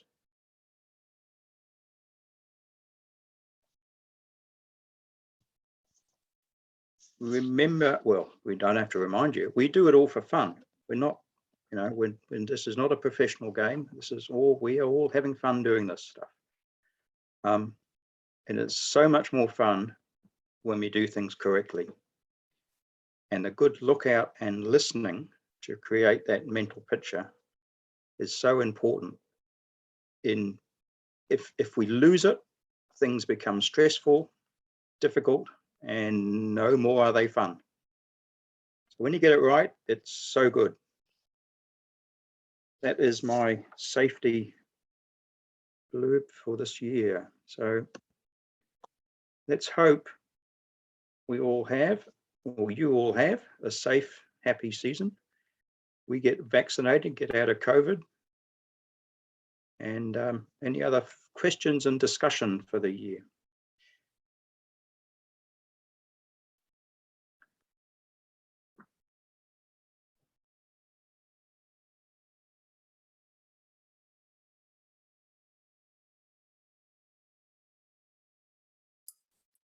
Because it always, the safety bit always stuns everyone, doesn't it?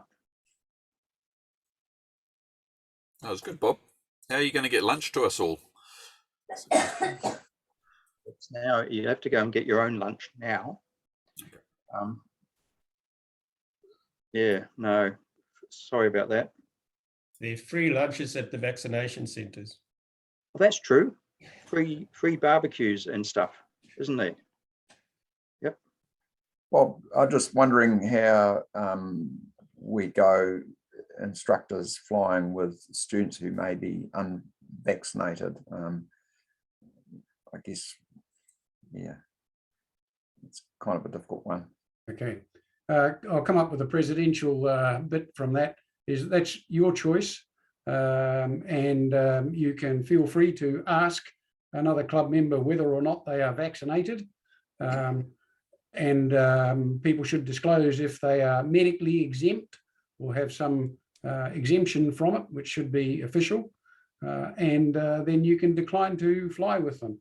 It's pretty damned important that we do this safely. Diane has raised her hand. Yeah, hi, it's Murray here. I'm in the car listening with us with Diane. Just in So you're terms not of, Diane. I'm not Diane, no. No, Diane can ask, she can ask the same, make the comment if you insist. No, that's fine. No. Oh, it's all right. I'll make the comment. At the last Auckland Gliding Club committee meeting, we actually decided, of course, given that we're still in lockdown, that our airfield is now, you have to be double vaccinated to come onto the airfield. So I thought you might be interested to know that. Yeah. Okay. Yes, it is interesting. I mean, I can't speak for everybody, obviously, and it's one of those difficult questions. You can't sort of pry into people's medical history if they don't want to tell you, or medical situation. But it seems that the government guidance is going more and more towards requiring people in certain places to have vaccinations. They're certainly doing that with you know, frontline staff, nurses and doctors and so forth, and now with school teachers and anyone else that's dealing with children. So it's probably heading towards a situation where people who are not vaccinated are going to be excluded from certain activities. We can't do the ban from the airfield thing because it's not our airfield, but perhaps the users committee could talk to the council. And if the council decide, chose to bring in such a ruling, then we just comply with it. Yeah, no, I think it would be more of a club thing, Dennis. It would be, people wouldn't be able to join in the activities of the club. Potentially, I'm not saying we will, but it's, I think it's a long way from it yet, but it seems to be heading towards that direction. Yeah, but what I mean is that there's other people that use the airfield that we engage with from time to time. So it's an option to consider. The council just deal with it for the whole site. I think that might be a long way away. But Murray here on Diane's phone. If I can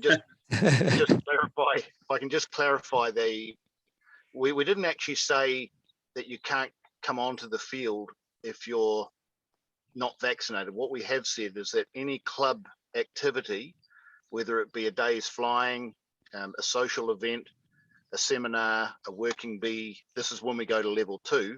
Then if you want to partake in that, you have to be double vaccinated. And we didn't make this decision lightly. One of the factors we considered is that most of our instructors have said we're not prepared to fly with people if they're not vaccinated, because we've got people, elderly instructors, and some of them have underlying medical conditions, and we saw that this is the way everything's heading, so we're a bit proactive. But we're not going to go up to people necessarily who are walking their dog on the field and say, you need to be double vaccinated. But if you're coming and mingling with club members, yes, we do expect that.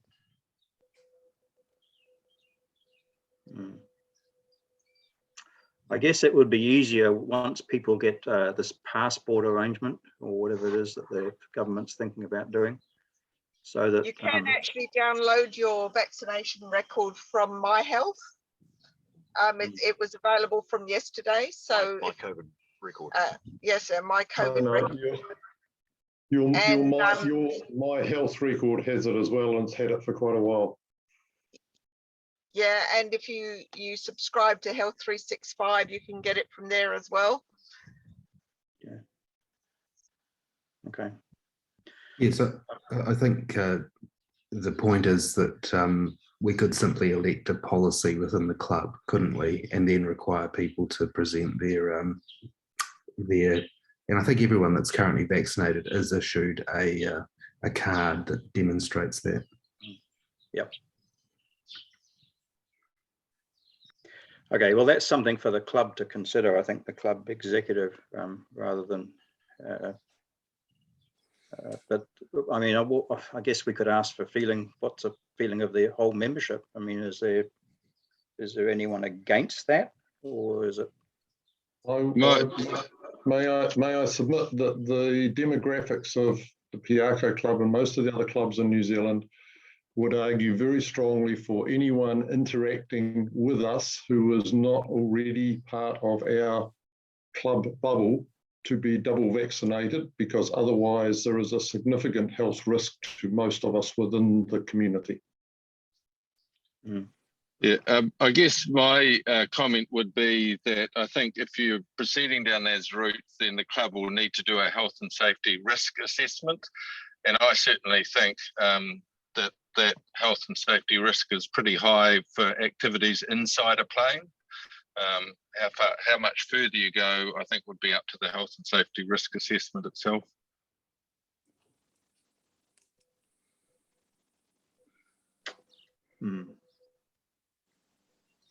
Okay, all good comments. Thank you, folks.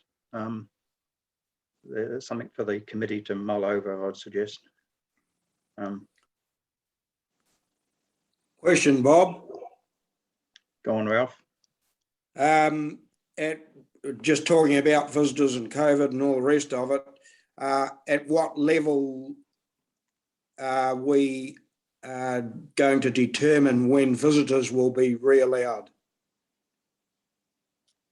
At the moment, the policy is no visitors at level 2.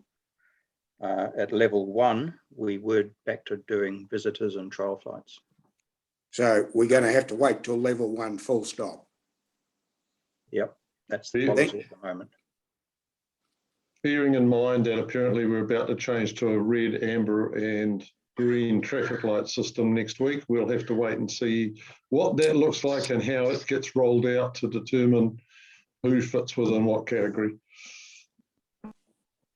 Yeah, the rules are changing, and the guidance is changing from the authorities, which does make it a little bit tricky and interesting. It also, I mean, I think we didn't in the past. We weren't used to having level 3 go on for so long. It was a step down to level 2 and then to level 1. It was, but the current COVID, the current Delta variant seems to be not being able to be controlled.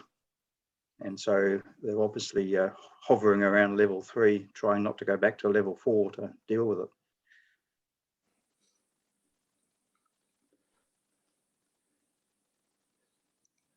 I live in a level 2.5, Bob. Do you? You got half the farm on one side and half on the other. Right. Yeah, okay, let's say committee will come out with a decision at its next meeting as to what it's going to be, and we'll certainly, given, as Bob Henderson points out, the demographic of our club, it would be unwise of us not to do something that was fairly conservative. And the other thing is, I don't think we need to do any health and safety studies and all that sort of stuff. The hazard is well recognised, and we just address that properly. Yep, I think it would. Yeah, I think looking forward, it would be nice to know how long we're going to be in this situation. There's all sorts of various things. I mean, whether we're still going to be in level 3 by Christmas, or whether we're going to get out of it quickly, or what. You know, it's the unknown future is the problem. Just to be clear, I wasn't suggesting some complicated health and safety risk study, but I think you just need to document your assessment of the risk so that the club has that on record. Certainly will do. Thank you. Okay, folks. Well, is there any other burning questions, so to speak, before we all get off to Vaxathons and get a hot dog and a jab? I just wanted to make a burning comment that it's a pity that the health authorities can't be clear, concise, consistent and correct with their COVID information. Yeah, okay. Have a word with them about that. Okay, well, we'll wrap it up then, folks. Thank you for your attendance. The recording can stop, Tim. And